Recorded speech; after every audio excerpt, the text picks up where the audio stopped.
Hello, I'm Jason Peacock. This is Jason Talks About Games. It's my weekly-ish blog where I'm discussing games I've been playing, talking about interesting gaming news, and whatever else I feel like throwing in here. I'm going to show off my shelf of shame this week, my stack of unplayed games.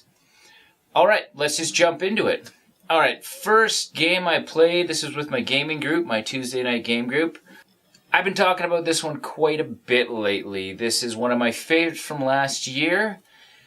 It's a bidding auction / zombie fighting game. A very unique combination indeed. Now, I've kind of mentioned how it plays before, but you've got 3 decks of cards, all in varying difficulty. These represent different locations. Every round, you're going to flip up pairs of cards. You're going to have 4 locations, or maybe 3 if you're playing a 2-player game. And players are going to bid their resources based on which location they're going to take.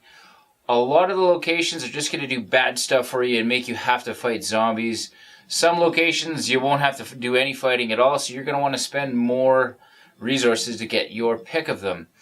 The catch is the resources that you're spending, you need these for survival. You need gasoline to run away from a fight. You need ammo to get preemptive strikes before you're in melee combat with zombies, where you risk losing some of your survivors. And adrenaline, which you use to prevent your dudes from dying or score extra kills. Now, I've played this game close to 10 times now, and I still have not gone through the 3rd deck of cards.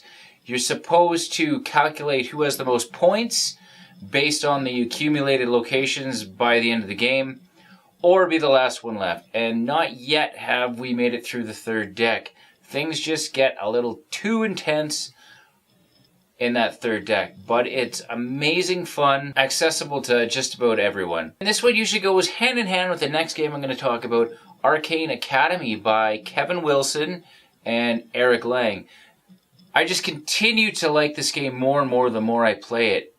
It's a tile linking game, right? Everybody represents students, and you're trying to be the best student or something like that.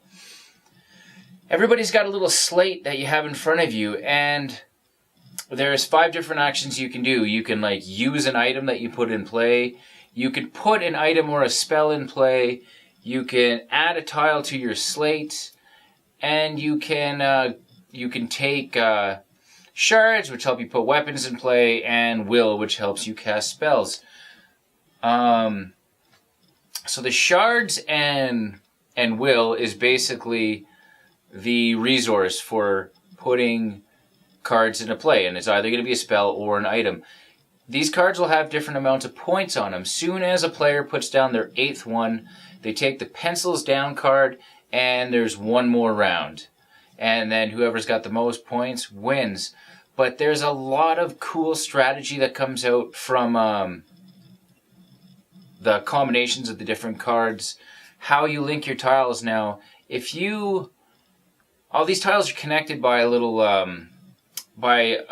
certain sides have a little linking symbol on them. And if you use a tile, then any other tile that's connected to it you also get to do for free.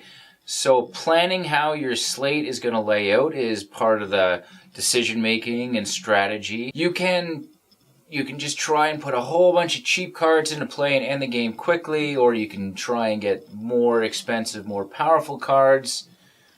The playing time is perfect. It plays in 30 to 40 minutes. It's a blast with 2, 3, and 4 players. It plays great with all player counts, which doesn't happen too often. So I highly recommend checking this one out. I think it might have flown under the radar last year, but it does have a lot of love from those that have played it. That's Arcane Academy. Okay, the 3rd game I'm going to talk about is Fantasy Flight's end of 2016 release, Doom, the board game. Now, this is a total Ameritrash miniatures game. I've got everything painted up. It's one guy controls all of the demons, and 1 to 4 other players control the Marines. It's got the similar kind of linking your map together as Descent and Imperial Assault, those dungeon crawl type games, but that's where the comparison really ends. There is a series of 6 scenarios in these 2 different operations. The idea is you play through, and the first player to win 4 of them is the overall player, either the demon or the humans. The reason I like this game is because it plays really fluid and fast. They took away a lot of the dice rolling in these type of games, like rolling defense, rolling armor, that sort of thing. You play an attack card. The card tells you how much you can move and how many dice you roll on an attack. And then we have a deck of cards with events or action cards on them. Whoever is getting attacked flips over a card off their deck. The amount of shields that are on the top right-hand corner of the card is how many you defend. So I find that combat flows and really goes fast. There's cool ways for the Marines to combo their different guns together, and I mean, the feel of the game really comes out. I mean, the Marines just totally kick ass in this game. Like, they can wipe out a whole floor full of demons pretty quickly, especially when they've picked up some new weapons and added them to their deck. The demon player, it's tricky. Like, you've really got to know your event decks. You've really got to play smart. You've got to put the heat on when you can, because like I said, once the Marine starts, if you pick up a new weapon, that weapon is going to have 3 cards, which represents the different attacks that weapon has, and then they get permanently added to your deck for the rest of the game. So my brother did enjoy this. I got throttled as the demon player. I've really got to try and come up with some strategies. I find I keep forgetting to use my event cards when they can come in handy. But Doom, the board game, it's going to keep me coming back more to keep playing this. I do enjoy it. That is Doom by Fantasy Flight. Another game I played with my brother, Plaid Hat Games, Tail Feathers. I haven't played this in a while, but it's probably the most thematic game out there. One of them anyway.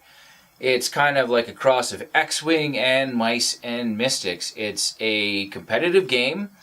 You're going to have a fleet of birds and a bunch of ground units. There's trees set up in the corners. The ground units are going on missions, either like trying to grab an objective, trying to take pot shots at another flying object, sneaking over to another tree. There's 6 different missions, so right off the bat, you are selecting ground troops to put in a mission box, and the mission is kept secret till the end of the round. And then you've got your bird figures, and you know they're changing their tilt and flying around, attacking each other. They're landing on trees. Ground troops are jumping on a leaf, cutting it off, and then they're floating across to another tree. It's really a great game. The shame is it looks like Plaid Hat has stopped supporting this. Asmodee bought out Plaid Hat Games last year. They also bought out Fantasy Flight, which owns X-Wing. So maybe the similarity of these games caused Asmodee just to say, yeah, you know what, can this, or just didn't sell as much as they had hoped. But there has been no rumblings on any of the forums of any kind of expansion. Jerry Hawthorne used to chime in quite a bit with this sort of talk, but it's been radio silence for quite some time, so it's a shame that it's not going to get any expansion units or anything like that, but it doesn't really need it. I mean, you can play this game forever with just the troops in the box, and if you happen to own Mice and Mystics, then there are cards to use all of those figures in this as well. So I really hope it does get expanded in the future or rejuvenated, but it's a great 2-player, expandable to 4 if you have 2 box sets, like dogfight / skirmish game. It's awesome. That's Tail Feathers by Plaid Hat Games. Alright, the last one I'm going to talk about, I talked about last week, and that is Walking Dead All Out War Miniatures game. This is a game my brother's been bringing to the table, and it's got a really neat dynamic with player versus the environment, which are wandering zombies.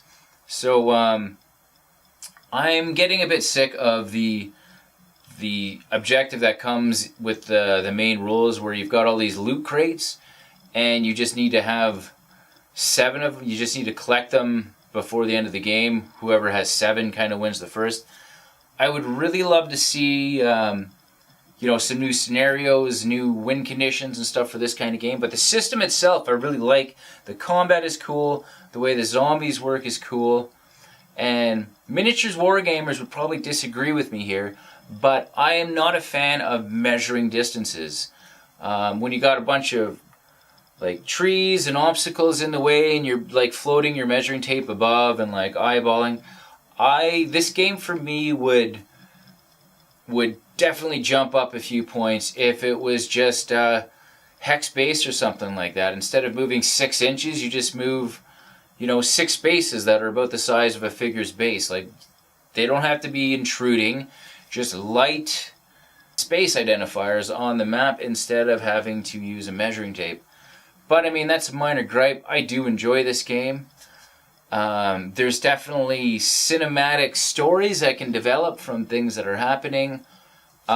This is based on the comic, by the way, not the TV show. And one thing I really like about this game is you customize your faction before it starts. So you choose the number of points. You can take a combination of guys and loot, but it's really fun going through this weapons deck and spending money and then bringing that strategy to the table. I use good old Negan and some other dude, I don't even remember the name, and I just hyped Negan up with most of the gear, and he was a force to be reckoned with. He's running around with a baseball bat and a chainsaw and a crossbow. It was good fun, but I would like to get rid of the measuring tape system and just add spaces on a board. Alright, so that's all the games I'm going to talk about this week. Here's a shot of my shelf of shame. Tell me what you think I should be playing next. I'm going to try and get through as many of these as possible so I can start talking about them in future episodes. So if you like what I'm doing, then hit that like button and consider subscribing if you haven't already. Please, I love hearing feedback, so let me know absolutely anything in the comments down below. Thanks.